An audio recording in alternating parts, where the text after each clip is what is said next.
جیسا کہ ہم سب کو پتہ ہے کہ ربیع الاول کی بابرکت مہینے کی آمد ہے۔ اسی مبارک مہینے کی مناسبت سے آج کے خطبے کا موضوع ہے نبی کریم صلی اللہ علیہ وسلم سے محبت صرف تعریف اور دعووں کا نام نہیں ہے بلکہ اتباع بھی کرنا بھی لازمی ہے۔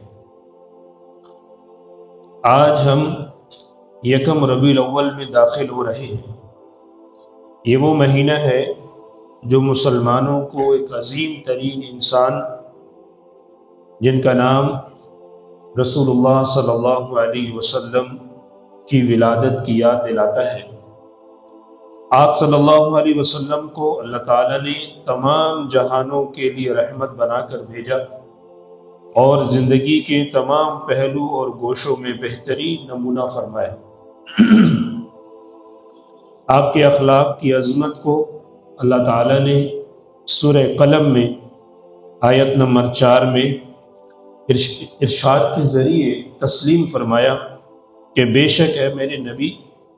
آپ کے اخلاق بہت بڑے مرتبے پر ہیں، آپ اخلاق کریمہ میں بہت بڑے مرتبے پر فائز ہیں۔ یہ آیت اس بات پر زور دیتی ہے کہ رسول اللہ صلی اللہ علیہ وسلم کی عظمت صرف اللہ کے رسول کی حیثیت سے آپ کے مقام میں نہیں ہے بلکہ اب آپ کے اخلاق حسنہ، آپ کے خوبصورت کردار اور آپ کی شائستگی کے ذریعے بھی نمایاں ہوتی ہے۔ آپ صلی اللہ علیہ وسلم کی ذاتی عظمت اور مقام کو بہت سے علماء بشمول بعض غیر مسلم مورخین اور محققین نے بھی تسلیم کیا ہے، تاہم بحیثیت امت رسول صلی اللہ علیہ وسلم آپ سے محبت کی بنیاد محض انسانوں پر تعریف نہیں ہے، محض انسانوں کی تعریف پر نہیں ہے بلکہ اس ایمان اور یقین پر ہے کہ آپ صلی اللہ علیہ وسلم اللہ کے محبوب ہیں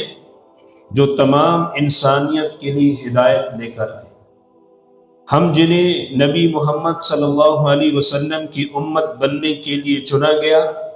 ہمیں اس کا شکر گزار ہونا چاہیے اور ہمیں اپنے ایمان کی اس نعمت پر فخر کرنا چاہیے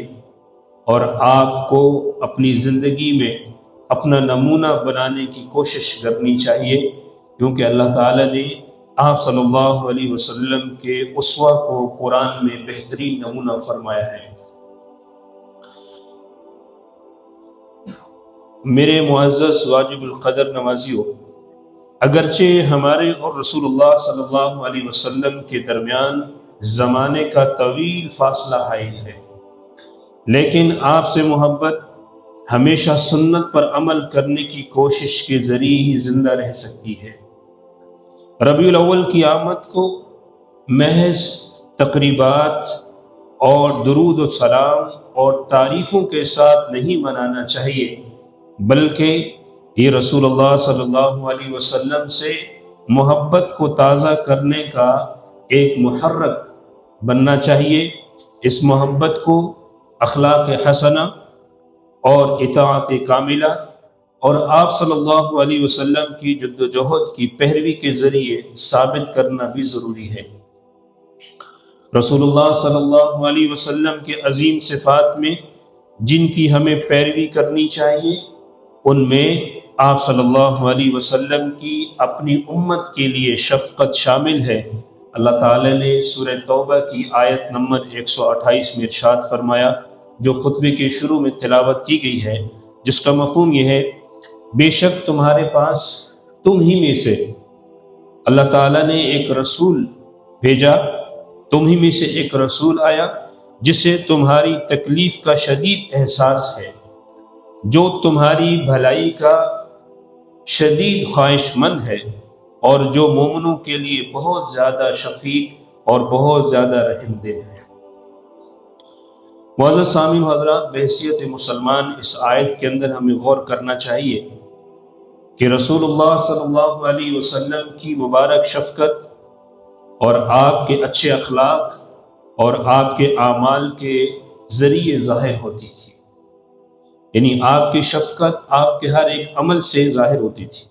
آپ صلی اللہ علیہ وسلم لوگوں کے کام آسان بناتے، ضرورت مندوں کے ساتھ حسن سلوک فرماتے، خاندانی تعلقات کو برقرار رکھتے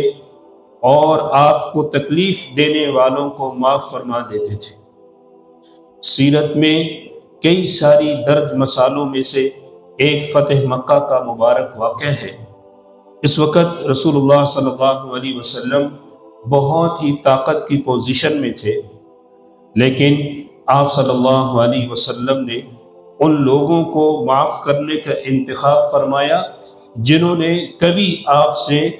دشمنی کی تھی، آپ کو تکلیف دی تھی اور آپ کو مکے سے نکالا تھا۔